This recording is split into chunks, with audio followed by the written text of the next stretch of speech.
Good. So good to digitally meet you. You too. The world we live in, imagine. I know. Crazy, Well, right? I don't even think I could get over there right now. No, No, you can't get anywhere. no, it's No, crazy. you're lucky to get out of your house.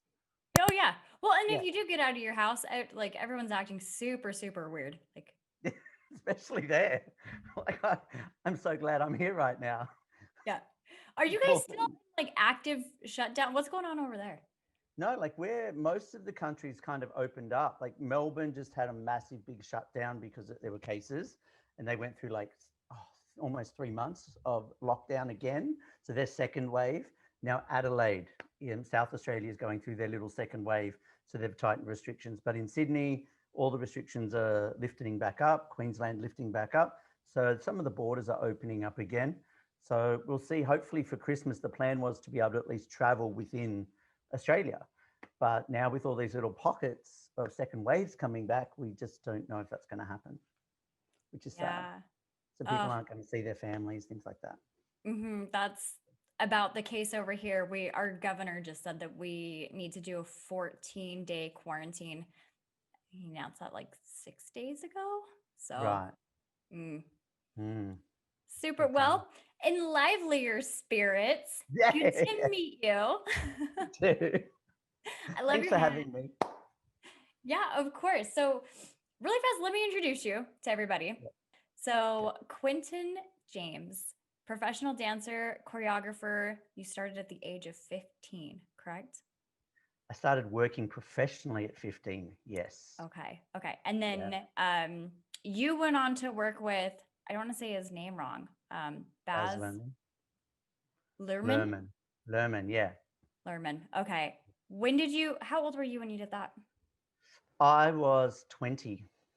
Nice. 20 when I did that. Yeah. So I basically, we all know who Baz Luhrmann is, right?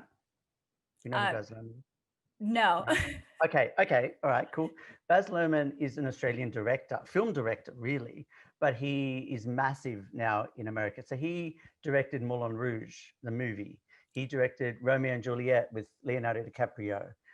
He's directed a whole bunch of big Hollywood movies now. So you know who he is now?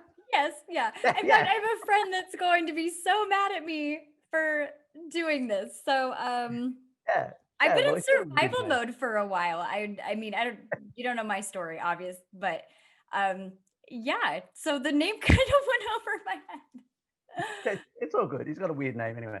But yeah, so he had directed a film here called Strictly Ballroom, and that kind of just blew up. And then he got asked to direct for Opera Australia, so massive company here.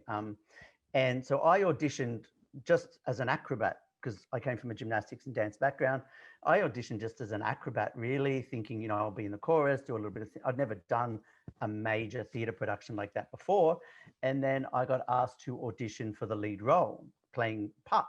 So in A Midsummer Night's Dream, it's all fairyland and it's crazy. But anyway, so I was like, I don't even know what Puck is. Like, seriously, you want me to audition for this thing? I don't sing. And so thank God I didn't have to sing. You don't want to hear that.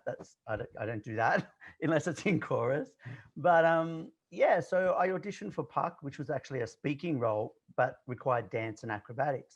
And I was really lucky. Like I got the role, but I shared the role with another amazing actor.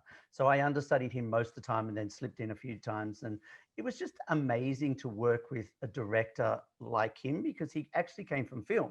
So the way he worked was phenomenal. And the biggest opportunity from that was we got invited to go over to the Edinburgh Festival in Scotland. And it was the very, very first time that, a major company from Australia had been invited.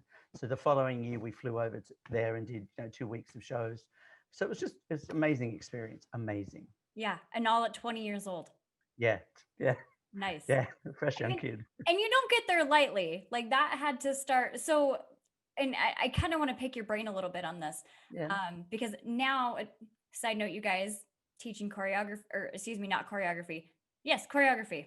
Yeah. I'm messing up Yeah. this whole interview. No, Quintin, no, I'm you're so good. sorry. I swear to God, I looked into you before we did this.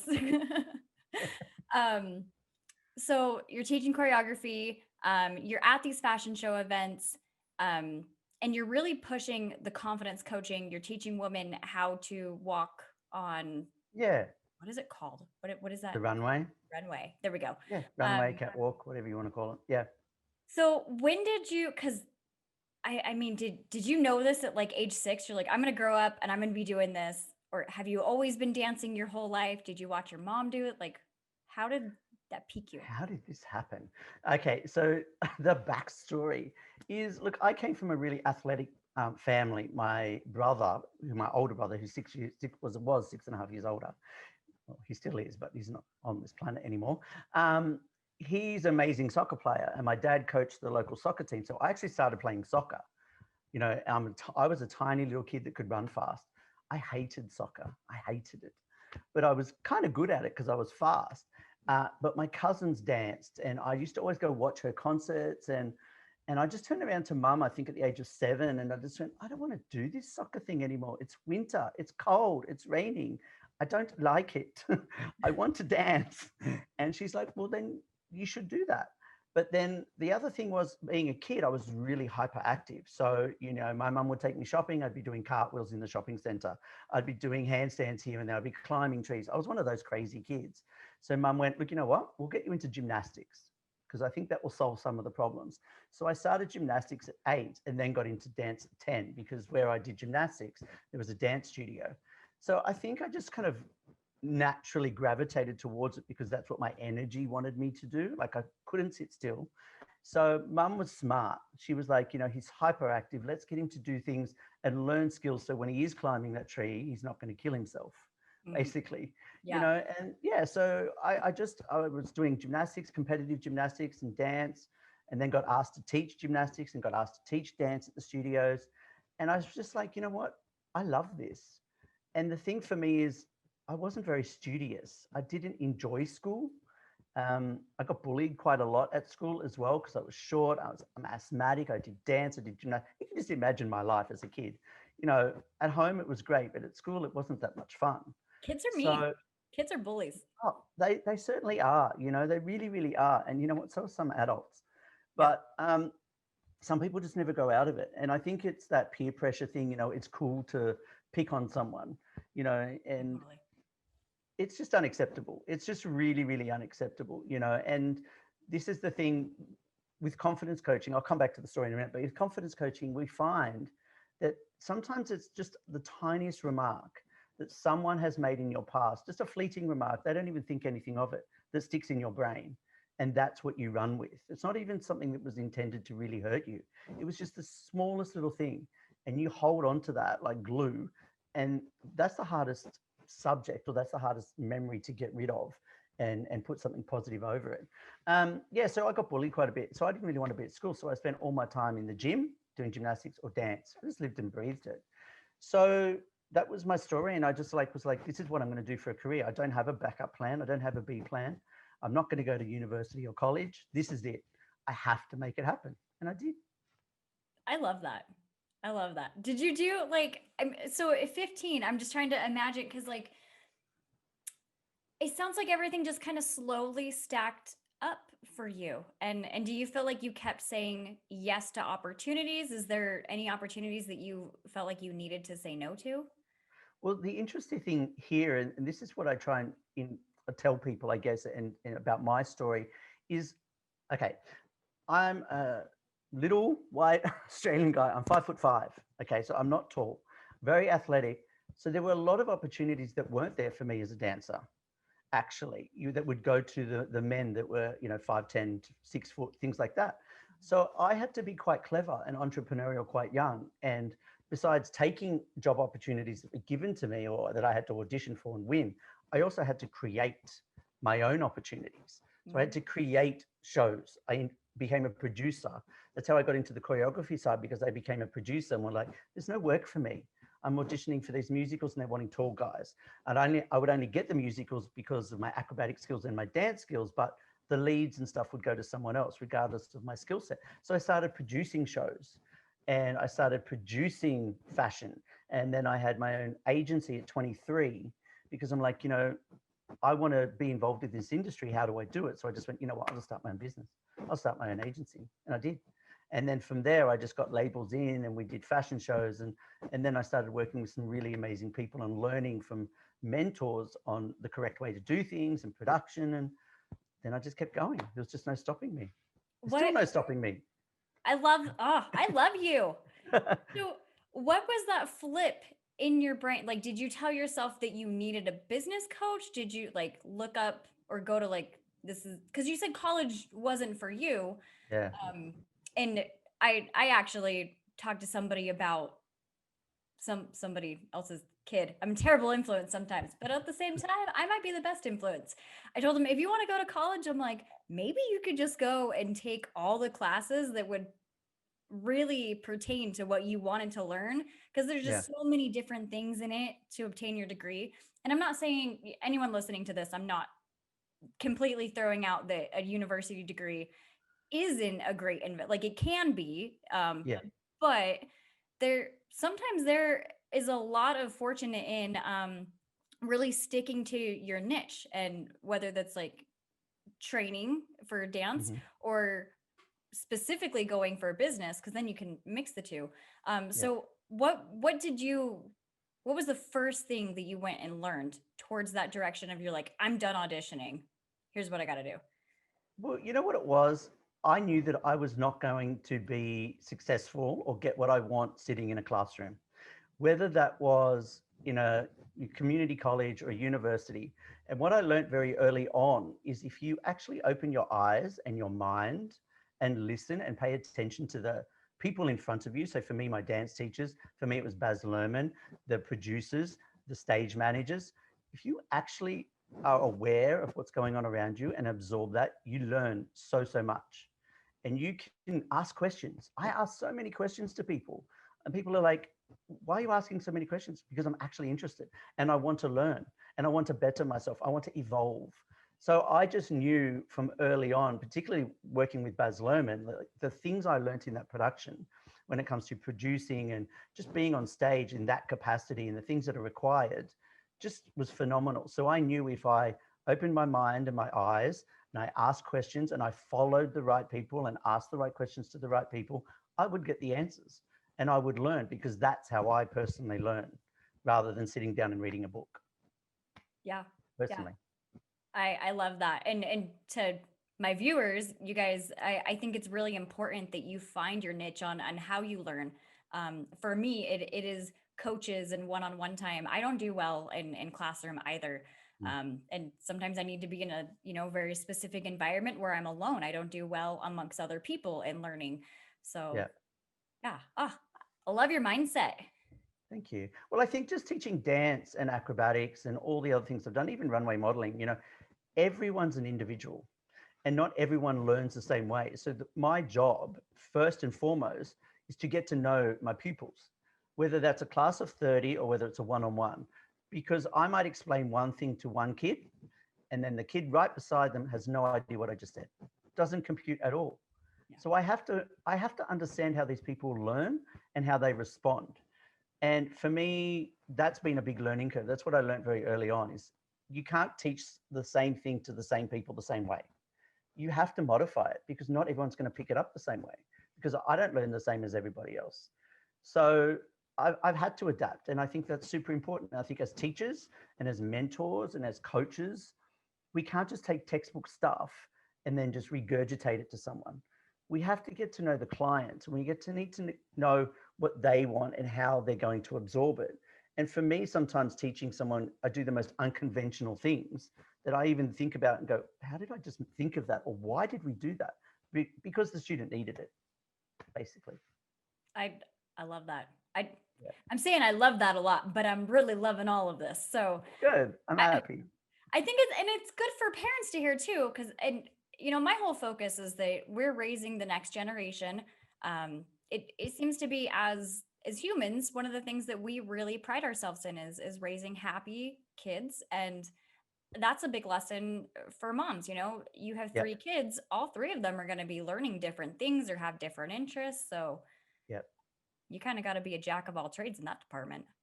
Yeah. And you've got to let them explore how they do things, because you're not going to know how someone learns or what they're interested in or what they're into and what they hate unless you let them do those things and let them explore those things. You've got to let them do that first. And do you think that that was where like a lot of your success, because you mentioned that your mom was like, hey, let's do gymnastics. So both your parents were super supportive of you doing that. Do you feel like that was the right kick that you needed at that time? Well, one of my parents was very supportive of that. Oh My dang. father was not so much, because he still wanted me to go down a particular road. But I'm very stubborn. And my mother, God bless her soul, who isn't with us either, um, she just was like, you need to know your child. He's not going to go down that road. This is what he's passionate about. I want him to be successful. So whatever that means for him, that's what I want. And she was so, so supportive of every decision I made. She was there behind me, and she was upfront. We didn't have a lot of money growing up. And she's like, I know you want to do all these things, but we can't afford it. And that's where, my mum was amazing. My gymnastics coach, I think I was like 12 or 13, went to my mum and was like, I really want him to do all these competitions and do more hours. He's really good. First thing, she was like, we can't afford it. It's not going to happen. She said, if you can find a way to make this work, we'll do it. And he goes, what if he coaches for me? What if he does some coaching? Well, then you don't have to pay. She's like, right, done. You know what I mean? So there was always that second way of thinking. And I think I got that from her. But yeah, she was 100% supportive of all my decisions. When I started traveling overseas, touring and doing different shows and, producing, and, it's not an easy life being an entertainer. It's not. And that's why a lot of people push their kids not to do it, because it's not always financially secure. And sometimes, you're living check to check, but then you've got to manage success. What is success? What is happiness? For me, happiness, I've got happiness. I've got a great partner. I live a fulfilled life. Would I love a yacht and a private island? Of course. Who wouldn't? Who wouldn't? Duh. Who wouldn't? Yeah. Not that I could get to it right now, but once I could fly, I'd love it. But it's But worth that risk to have that time yeah, and do what you love. well, you don't know how long you're on the planet for. And I want to make my life worth something. I don't want to sit, and I know I have so many friends that we're talking about university and college, people that did law degrees, got out of that after 6 years and was like, you know what, I hate law. I hate it. I'm not going to use it. You know, Tens of thousands of dollars all this time, and they're not actually even using their degree. And so I kind of go, I don't know what my future holds as far as how long I'm going to be here. I want to do things that are memorable for me. So I have amazing memories and I have amazing experiences that I use, consistently as I coach as well. I use those experiences. Ah, you're great. I want people to think about that more. I feel like people create this little jail um that they then have to fulfill, whether it's the new car that was a little too expensive, but you figured it out because the dealer showed you the fancy car before he showed you the one that you could actually afford. Yeah. Like, we create these little jails for ourselves, and then we have to get a job that meets that. So, um, and I don't know if you had this switch at any time, but living that way and chasing your dream, you have big success and it's great. And then for a second, there's a time period where it's really scary. Hmm. Have you ever heard of the skateboarder Tony Hawk? Is that Yeah. Yeah. Of course. Yeah. okay? Cool. I didn't know if he was super popular over there, so that's nice. Oh yeah, he is. So, Yeah. so Tony Hawk, millionaire by 18, 19, owned his own house. His parents were helping him with his investments and skateboarding with, he's the guy. Yeah. He's the guy of skateboarding. So when everything had kind of not been as popular, he wasn't making money off skateboarding. He was just kind of like, all right, I'm going to get a job video editing. Like, I know how to do that. So I'm going to do that. And he just continued to video edit and skateboard for about 4.5 years. And then all of a sudden, his video game, Tony Hawk Pro Skater, Mm. came out. I think it was 97. Yeah. And that took off. And he was back at it again. And the best thing because, humans love familiarity.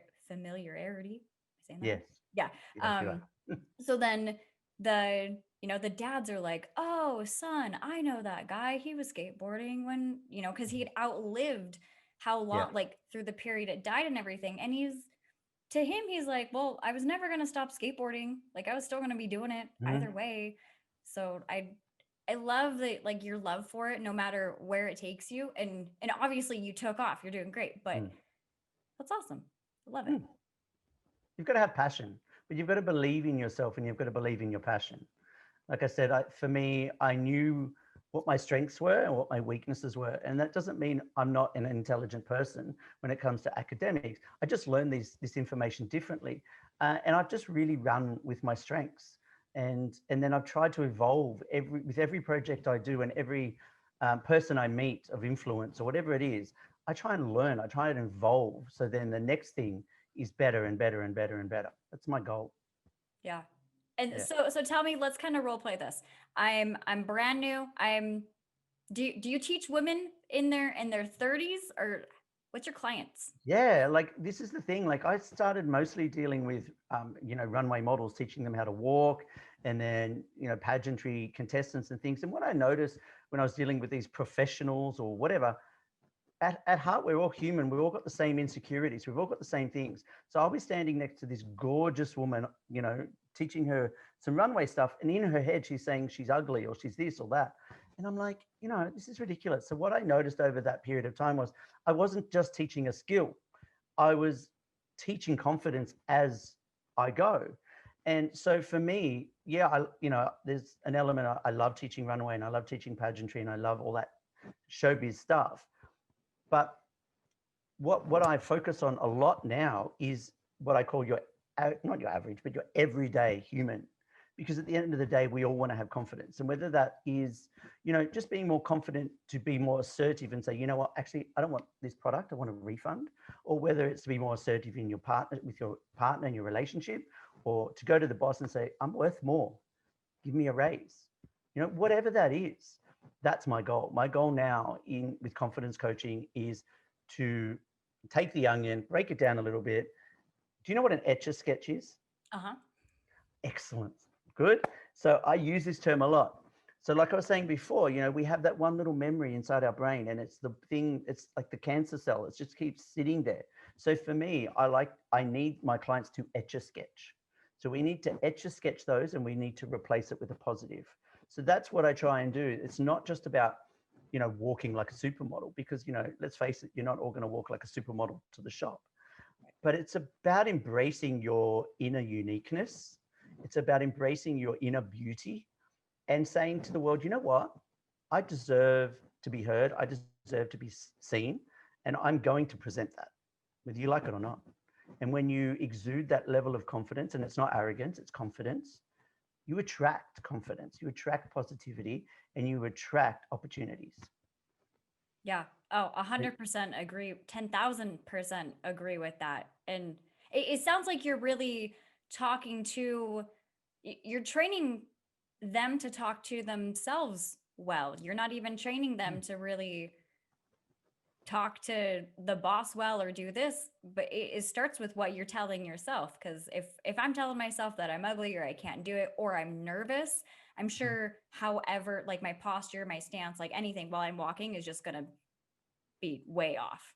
That goes out the window. Absolutely. So yeah, it starts with mindset, but then this is the other thing. If you know anything about life coaching, there's a lot about mindset and goal setting, and it's super important.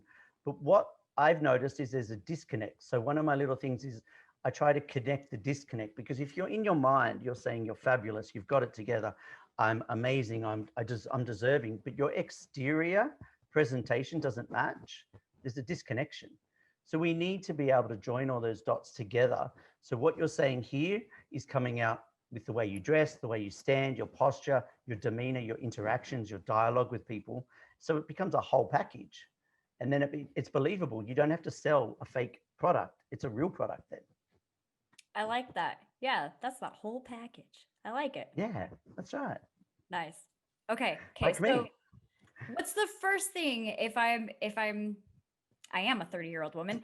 I'm a 30-year-old woman. I'm coming in and I'm like, hey, how do I be confident? Like, how do I What's the first thing you're going to tell me? Well, first thing I'm going to tell you is nothing. First thing I'm going to ask you is why? Why? Why do you think you need to be more confident? I need to. I'm like trying to role play, but also be myself. It's like, I'm pretty confident, but let's take me back to, because I remember the time where I wasn't. So, Yeah. old Des, I would say I needed, I don't know, See, this people this to is like me. interesting. This is But see, weird. this is no, this is the exactly what happens. Because people come in going, right, he's going to give me tricks, he's going to give me a little handbook, he's going to give me notes, we're going to go through a whole range of different things. And the first bunch of things I do is throw an open-ended question at them. And most people are like, I wasn't prepared for this. You know what I mean? So I kind of go, look, we can either just play or we can be real. So if you want to hire me, let's be real. Okay, let's fix these things and let's get you moving. So that's my first question is why? Why do you want to be more confident? And this is what happens. Yep. There's that pause, and then there's like, oh, I wasn't really thinking I was going to have to get this deep this quick. You know what I mean? So that's how most sessions start. And it breaks down the barrier a little bit, and then we sort of work through why those situations are. And there's a lot of open-ended questions. So how does that work for you? Why do you think you ended up like this? When were you confident? When was it 10? Was it 15? Was it 25? What were you doing when you felt really embraced and confident and respected? And, what are you grateful for in life? What are you happy about? So there's a whole range of different things, and then we look at the exterior stuff, the posture, how you wear your hair, your makeup, all those sort of different things, how to walk in heels, all the fun stuff, all the fun, fashiony stuff comes in as well. But there's a lot of work that needs to be done as well before that. Yeah. And like you said, it's an inside job. It's inside out. Packaged in there. But like you said, like some people just need, it's hard to sit there and think to yourself, why aren't I these things and how do I fix them? This is why therapy is so important for some people, and it's a great tool. And it's simply because you need a sounding board.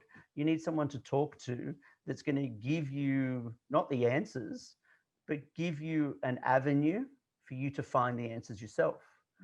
And then for me, once the client has the answer, I can't tell the client the answer to those questions. So once the client has the answer, we then look at ways of, okay, well, do we need to remove that from your mind? Do we need to remove that element from your psyche? And how do we do that? What are we going to replace it with? Because you can't just take something out because there's an empty space there. We need to fill it. It's like blocks. You take one thing out, you've got to replace it with something else. So I don't want an empty space in someone's mindset for another negative thought. I want to replace it with a positive thought. So we try and work through those processes as we go. And the other thing is, like, when we get into all the fashion stuff, you do see people light up.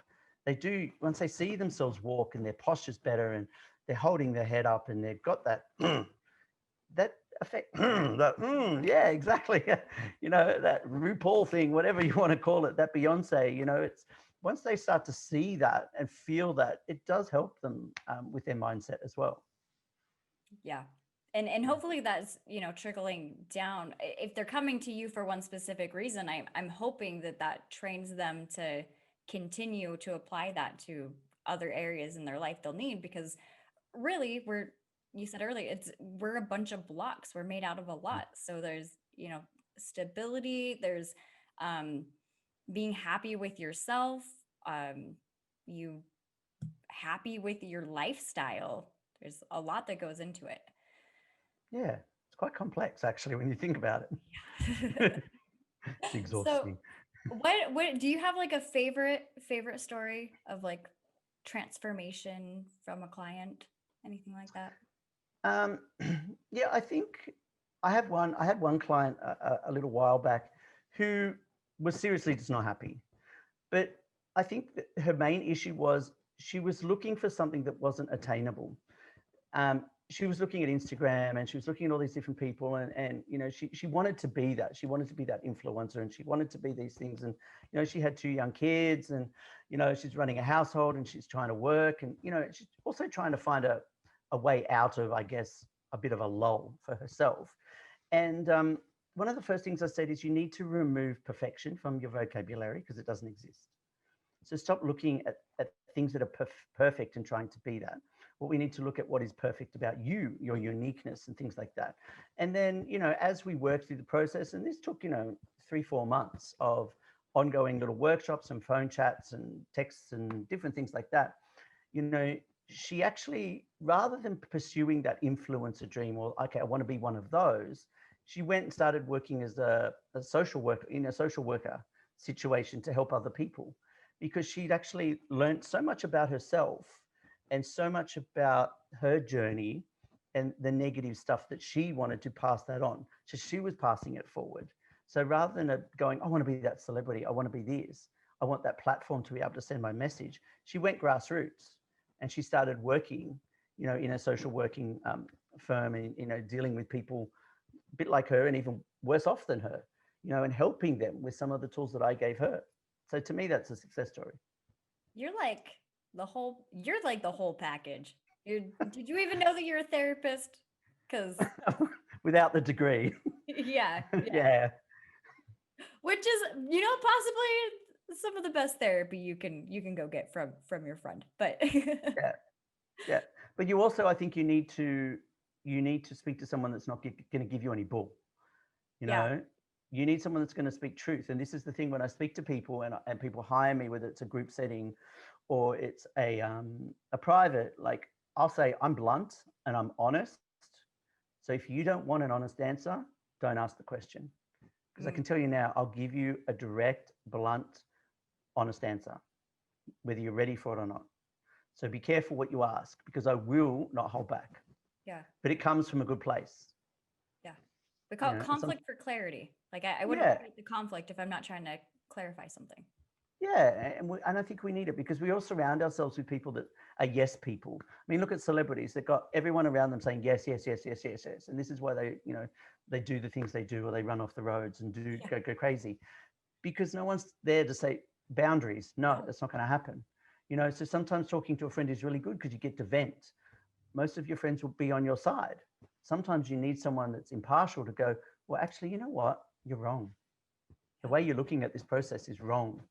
You need to flip your mindset to the other person, or you need to remove yourself from this situation and think about it a little bit more, because you're very tunnel visioned right now. Yeah. So, yeah. Sorry, I'm an old lady and I just have this shooting. I'm older than you. Weight up my back. I'm only 29. I'll be 30 soon. Well, I'm a lot older than you. How old are you? Okay, I'm 46. Do it. No, you're not. I'm 46, about to turn 47 in March next year. I hope I look that good at 46, Quintin. I'm sure you will. I'm sure you will. That's awesome. I got follow your passion. You will.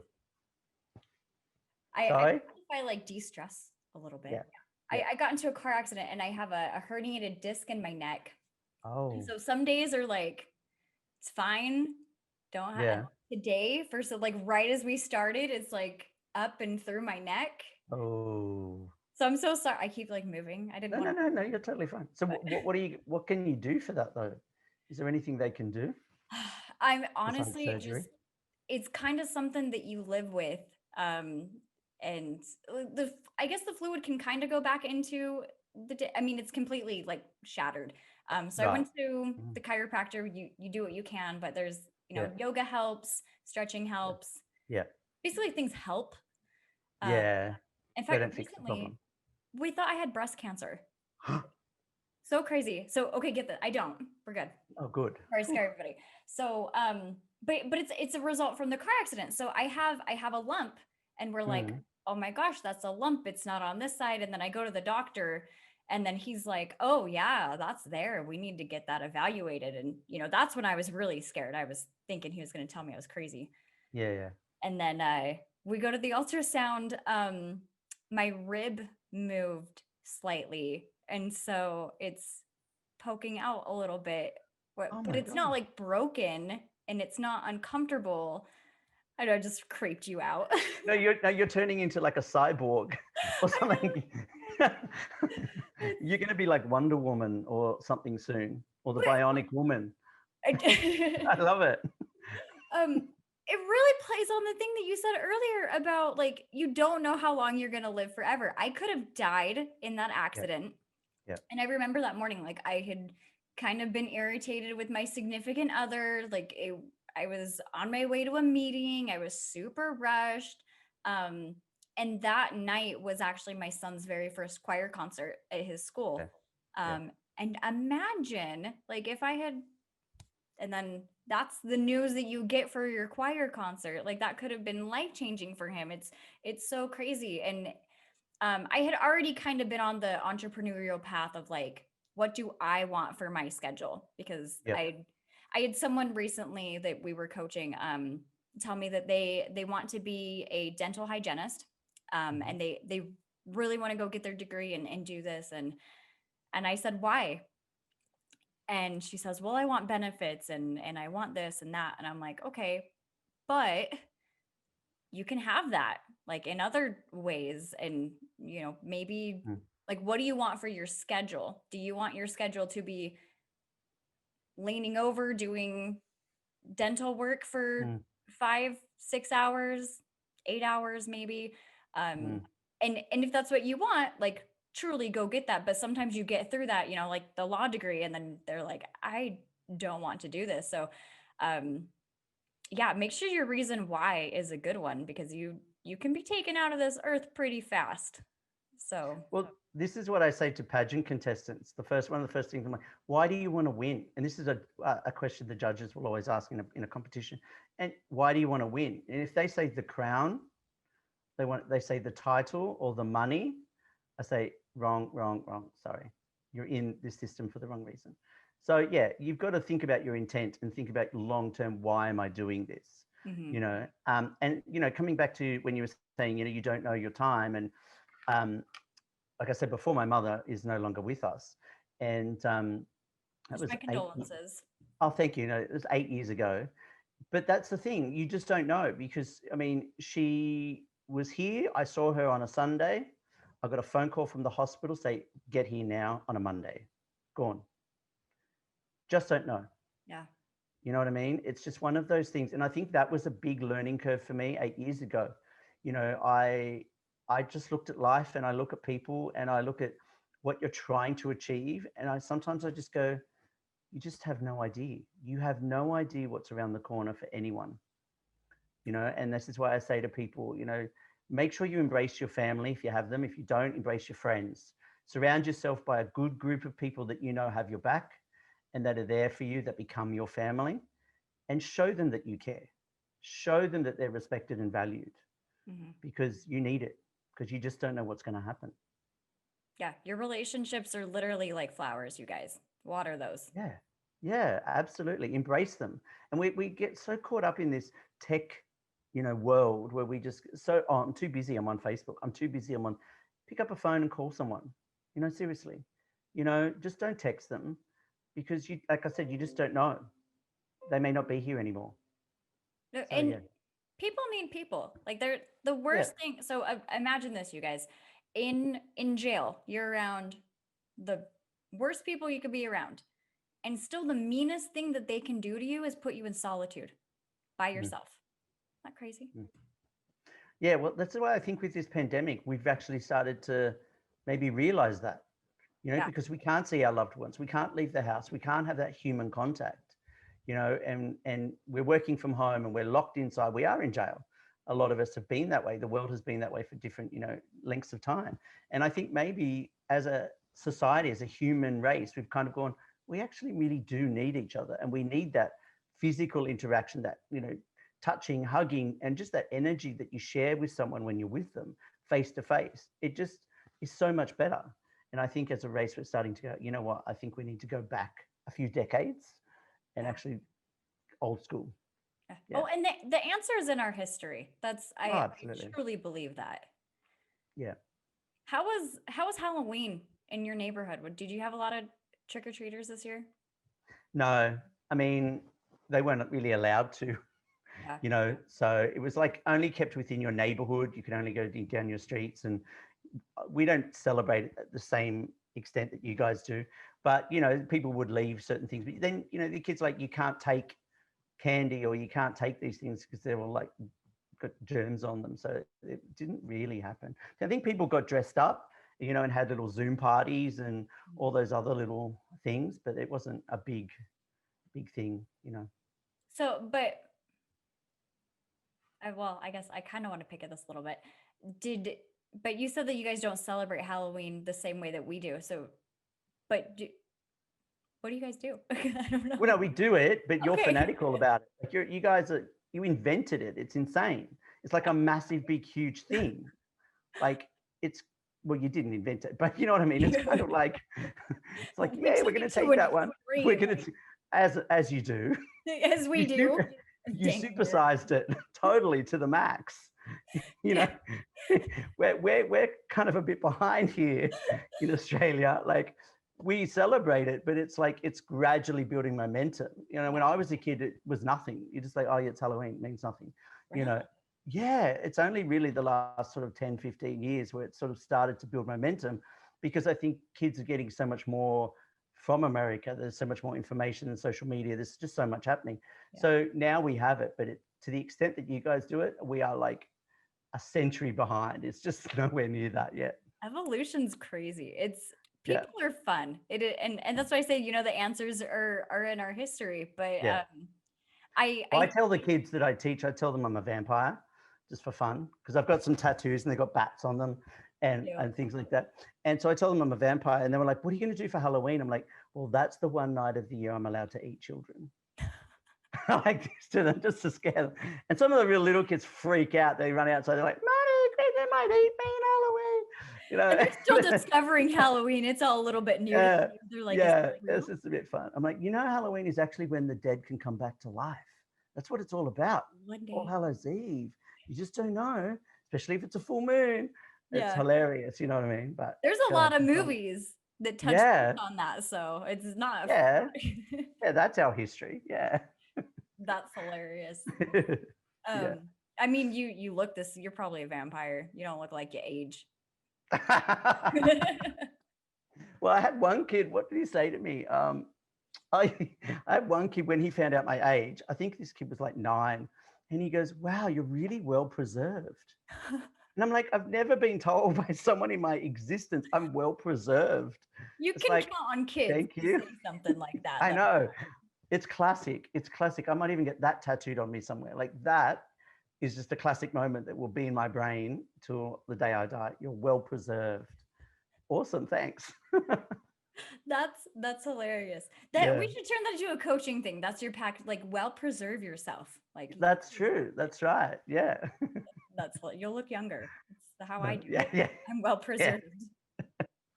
Yeah. I can't guarantee anything like, but I can definitely say, like, I can help people as far as their mental state and their physicality. I don't know if I can stop them aging, though. I think that's a little bit beyond me. Yeah. We'll work on that. So tell me, how does, kind of coming off the subject of COVID, how is coaching looking for you right now? How are you doing your stuff? Are you over Zoom? Are you meeting in person? Both. We're now able to meet. We're able to do groups again, so long as we're social distancing within the groups, or unless it's a family group or whatever. So I'm doing private coaching, one-on-one now, and I'm doing small groups as well as still doing the Zoom stuff. Yeah. Nice. Okay. That's so good. say that me or my daughter, we're doing something in our town, but we're not in Sydney. Can we Zoom you and say, I'm doing this here? So yeah, for sure. All over. Yeah, absolutely. All over. I will talk to anyone that needs me. As long as I speak the same language or we can translate, I'm there. I'm there for you. Nice. Yeah. Oh, I love it. And as you guys can see, you're very easy to connect with, even over virtually. It's great. Oh, thank you. Thank you. Well, thank you for doing everything that you're doing. And I want to pick your brain a little bit more. Where are we on time? Oh, we're good on time. We got like 10 more minutes ish. We're good. Okay, cool. Okay. You're the boss. What would you say? Because my biggest thing is I really want to shift the way parents are thinking about parenting. I think Hmm. that again, the answers are in our history. I Hmm. think that and I don't know if I'm spot on with this with you. I've seen other situations and I've interviewed other parents where the child was really interested in something and one parent was not for it and the other parent was super for it. Um, Sometimes that causes a lot of tension between the parents. Hmm. Um, the kids kind of take responsibility for that. What would be your recommendation um, to somebody parenting another young Quintin going on his journey? Um, listen, listen to what your kids want and communicate. Open line of dialogue. Those open-ended questions. Why do you want to do this? What do you think you're going to get out of this? Why do you know, what's your passion? Are you going to stick with this? You know, try and educate your child on the subject they want to do as well. You know, I have a lot of people, you know, dance as well. If you want to be a successful dancer, the road is not easy. You know, if you want to be a surgeon, the road is not easy. You know, so no matter what you pick, there's hard work involved. And I think the first thing is listen to your kids and understand them, know them. They're not mini yous. They're their own personality. They've got their own structure. They have their own dreams, their own desires. And I think we should stop dismissing kids' dreams and desires and say, well, that's not fruitful.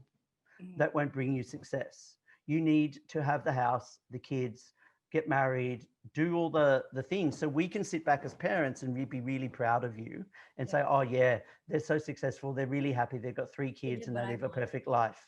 You know what I mean? That just, let's just drop it. Like, I have nowhere near that perfect life, but my life has been so adventurous and so different and so I've met some of the most amazing people, and I would rather do that than sit in a job in an office that I hate with a mortgage I can barely pay, having a life that is not mine, you know. And sorry to interrupt you, No, but go. some people they do go get that life, and they're pretty uneducated when they first have kids and create this very large family. Mm, And I've seen this before. Trigger warning to anybody who's lost somebody to suicide, but it happens. mm, And to me, the fact that you are now at 46 and like that's successful. You're mm. I truly believe that the new pandemic for us is suicide. That we're Yeah, just so evolved and we're so smart that we take ourselves out of the game, yeah. and we we can't be doing that. So success to me is, not leaving behind all those children because you're so unhappy that you've Mm, chosen this path. Maybe if you really need that career switch, and I know it's scary, especially if you've had kids and then yeah, you figured out that you're unhappy in your job, um, but you've got to take that risk if, in fact, there is, or there's always a risk to take yourself out of the game. I feel like mental mhm, health is something we'll constantly battle. Uh, Broken heart, loss of job, loss of a child, yeah, something. yeah. Um, so yeah, Yeah, I think it's one of those things that reinvention is amazing, and it gives you an opportunity. So yes, it can be scary, but I think if you're at the core, go, you know what, I don't want to do this anymore, I want to do something else, just do it. Nerves are good. It's, don't think, oh, nervous is, I'm nervous of doing it, I'm scared of doing it. That should be a stop sign. It shouldn't. It should actually be a green light, you know, because you just don't know what you can achieve. Every day creates an opportunity. Put yourself in a position to see those opportunities, you know, and this is the thing. It's like going cold turkey on something. Just don't quit your job and go, I'm going to go do that. You right. know, go and meet some people that do that job. Go and hang out with people that do that. Go and see if you can do a weekend internship, or, you know, once again, educate yourself about the path that you want to take. So when you do make the switch, you've made the right decision for you and your family. Because at the end of the day, you know, you have to put yourself, okay, this is going to sound rude, not rude, but a bit selfish. You have to put yourself first. Yeah. You know, it's I don't think it's selfish to put your needs before someone else's, because if your needs aren't being met, you have nothing in the tank to give to anyone else. It's that simple. You have to be the best version of yourself to demonstrate that to your partner, to demonstrate that to your kids, because you want your kids to be the true version of themselves and the best version they can be. If you're not doing that, well, what kind of responsibility is that? I think your first responsibility is to be your true self, and success to me equals happiness. Yeah. So if you're happy, if you're renting a house and you're doing a 9 to 5 job that you like, it's retail, it pays the bills, you've got a nice family, or you don't have a family, whatever it is, it's happiness. I'm happy. I don't need to climb that corporate ladder. I don't need to do this. I don't need that. I'm happy. That's the most important thing to me. Success equals happiness for me. Do you have a favorite day of the week? I actually like Mondays. Yay! I Yeah. love Mondays. But I used to hate Mondays. I had to switch it. I climbed that corporate ladder. Yeah. I was HR at a call center once. Wow. Okay. Yeah. Oh, I miss my agents. You guys, if you're listening, I hope you're well. But oh man, it's so heartbreaking for someone to come in and say, "Hey, this business is taking more money than they were supposed to," or why didn't my insurance come out of my check? Now I can't go see the doctor. Like, oh, it was rough. But I Yeah. used to hate Mondays, but now my favorite day is Monday. And it will always be Monday, whether I have, hundreds, thousands in my bank, or I have $5 in my bank, because I Yeah. am every day doing what I love. Well, I think for me as well, my life is not a 9 to 5 life. So for me, a Saturday and Sunday is the same as every other day of the week. Yeah. You know what I mean? So like, there's just 7 days in this week for me. It's not like, oh, I clock off on Friday and I get to go play on the weekend, because I don't. I see clients on the weekend. I have rehearsals. I do all sorts of different things as well. So Monday to me is just another opportunity day. Yeah. Every day is an opportunity day. So it's not like, oh, I have to set my schedule for Monday. I actually do my schedule over the weekend for the week. So when I get to Monday, I'm already in the mindset. So this is the thing I say to performers and models. I have this saying that says, be on before you're on, meaning that before you walk on stage, be mentally on, be physically on. When you're side stage, it's the same for me for the week. Be ready to go. Don't look at that and go, oh God, that's Monday. Yeah. No, I'm like, awesome, great. I've scheduled everything. I know what I'm doing. Let's pump it out. Mm-hmm. That's kind of how I see it. Yeah. And I think the people in the 9 to 5s, you could feel that way. There are companies that really love their downline, that really love their employees, and will make it worth it. So if you're constantly feeling that way when you're going to work and your favorite day is Friday, I seriously suggest you probably take your skills and just go to maybe even a better company at that point. Well, that's the thing. Like, if you're waking up every morning going, I don't want to go, is it the job itself, or is it the company, or is it you? Yeah. And you can't be also just assigning blame to something else. Maybe you're a factor here too. Yeah. So if you're not happy, your responsibility is to do something about it. One of my biggest thing is people that whinge and complain consistently but don't do anything. They're on this little wheel like a mouse, and they're complaining that they're tired. But I'm like, get off the wheel. Yeah. Get off the wheel. You won't be tired anymore. Like, if you're not going to make a decision, stop complaining to me. Yeah. Because the only person that can make change in your life is you. It's that simple. And whether that means asking for help from someone like me, or a counselor, or a friend, or whatever, but the only person that can make those changes is you. You're responsible for your life, no one else. So if you're happy, great. If you're unhappy, do something about it. Yeah. And that speaks, I'm going to offend some women here, because I know that not everybody's story is going to be your story. It doesn't work out the same way. Yeah. I've came from abusive relationships. It's not easy to leave. It's not easy to No. say you're the person who's continued to do this. But at this day and age, at least where I live, and I'm sure where you live, we're not in an undeveloped country. We are somewhere where there's resources, and a lot of resources for you to go change your life. Even if you don't have good friends or family on your side, there's a lot of support in those areas. So Yeah. it is really hard to get up and be like, I'm the common denominator between all this shit going on. It is. Well, I think the thing is, this is another thing that I talk to my clients about is strength. You'll be surprised how strong you are.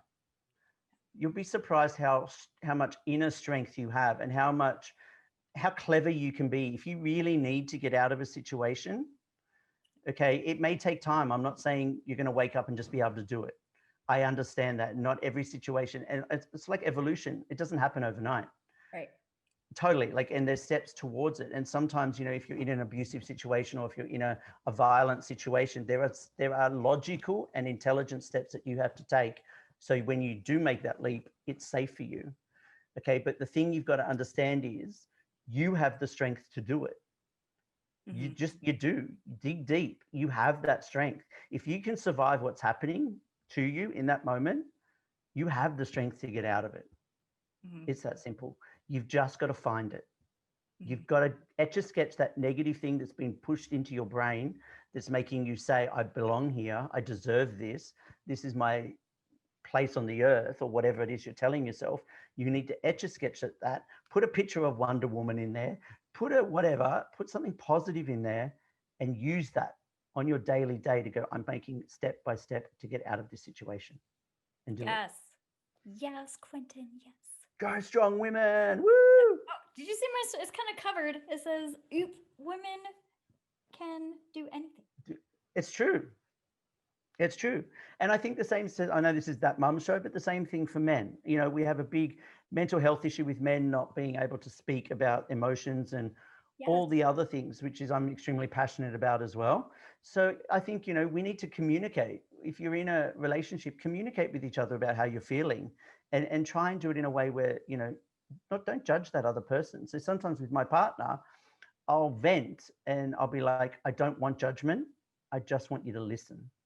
I don't want you to give me a solution. I'm not asking for a solution.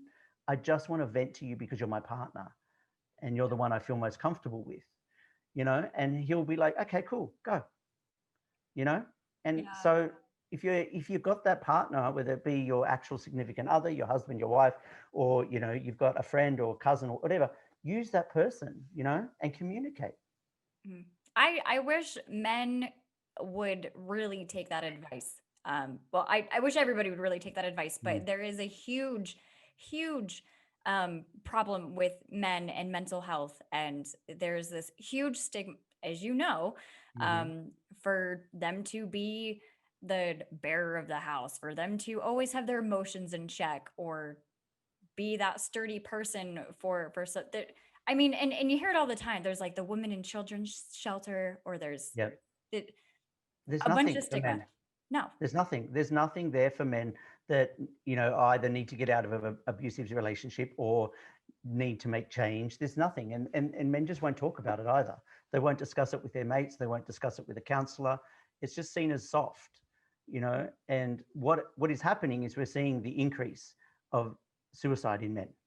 Yeah. You know, and that's sad across the board of age, young right through. And when we've got 13 and 14-year-old kids, you know, committing suicide, I just kind of go, there's something wrong. Seriously, this should not be happening. This just should not be happening. But then you've got the 40-year-old that's lived their life and gone, I can't do this anymore.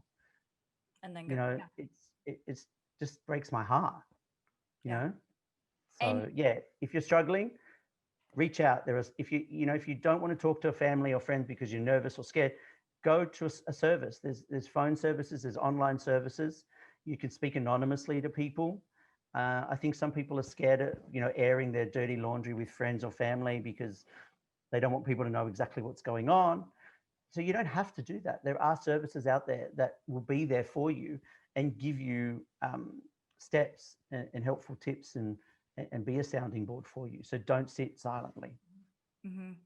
It's super, super important, you guys. And I mean, to just kind of add on to that, the therapist or whoever that you seek out professionally is really there to help you sort out your thoughts. And I really want to point out to the women, because I don't know how many men actually watch my show, but the women raising these next generation of boys that are going to be doing this, we need to teach our boys it's okay. Please talk to us. Please, if it's not us, please go get professional help. There's nothing wrong with it. Um, just 2 generations ago, it was like completely taboo to get on antidepressants. It's completely wrong to have problems. I remember very on in one of my relationships, it was like, hey, let's go get counseling. And they were like, well, if we need counseling, then we just shouldn't be together. It's like, Mm. no, that's not what that means at all. Yeah. These are tools to help you because humans are so smart, and it's just too complex to handle by yourself. So I really want to stick, the moms, maybe it can help you with your husband too. Maybe it can help you with your brother. But get them the extra support that they need because they are just as needy as us women are. We're all needy in a We sense. are. We But are. Yeah. Yeah. but we I need agree. that. Whether it's a Yeah. little bit with us or with a little bit with something else. We need these needs fulfilled. So Yeah. Yeah. We all need to feel validated and valued and respected. And I think that's one thing I try and teach with the kids that I do, whether it be acrobatics or dance or whatever. First and foremost, I don't care about your ability. I care about your respect. Be respectful to the people in the class and be respectful to me because I'm your peer, I'm your teacher. And that's the decline that I'm seeing is this generation of children don't have that respect for the other kids in their class and also the teachers. And I think that's one thing as a parent, you need to teach your children to be respectful of others at the same age, younger age, and older. But to do that, you also need to demonstrate respect. So if you're not showing your kids respect and you're not showing your partner respect and the women in the shop respect, they're going to follow suit. So I think, we know that lead by example situation scenario, teach respect because it is very, very important. completely. Yeah. I love it. Final note, I just want to say I loved what you said earlier that your kids are not mini yous. That they are we create and we're like, oh, get married, do this and that. But I really like that quote. Your kids are not mini yous. They're not supposed to be mini versions of you. And you're here to help them navigate through this crazy, crazy world. So It's their life, not yours. yeah, That's what 100%. my mother used to say to me all the time. It's your life. Go get it. I'm here to support you and help you, but it's your life. I can't live it for you because I'll be gone while you're still living yours. And she was right, unfortunately. But that's the thing. You need to live your own life. You need to work your own truth, live your own truth. Mm-hmm. Yeah. What was your mother's name? Gwen. Gwen. Well, Yeah, Gwen did a wonderful job, Quintin. she did. Thank you. She did. I agree. She was a complete legend. Yeah. So thank you. Yeah. Thank you, Gwen, Yeah. for giving us a Quintin in the world. Yeah. She was amazing. She was amazing. Yeah. And I Well, think I learned a lot of my strength from her as well. So she led by example. She did a good job. yeah. Yeah. And that's why this is important that we're teaching this now. You mentioned earlier, like you have to take care of yourself before your kids. That is taking care of your kids. They tell you that on the airplane. Put on your oxygen mask before you put on someone else's, because what use are you if you're passed out? You can't handle anything. So, Exactly.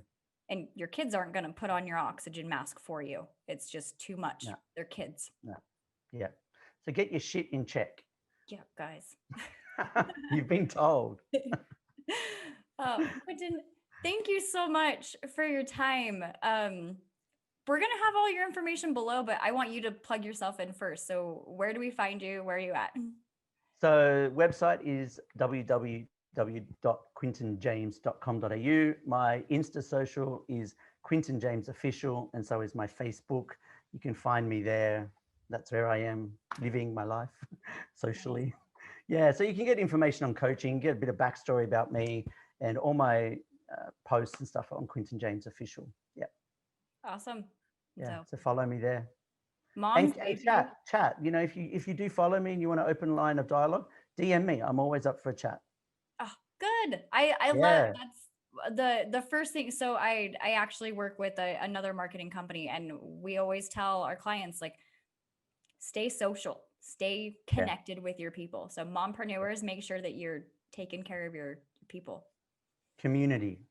The word community is a big word for me. I like to, if you're going to follow me, just don't follow me because I do fashion or I do this.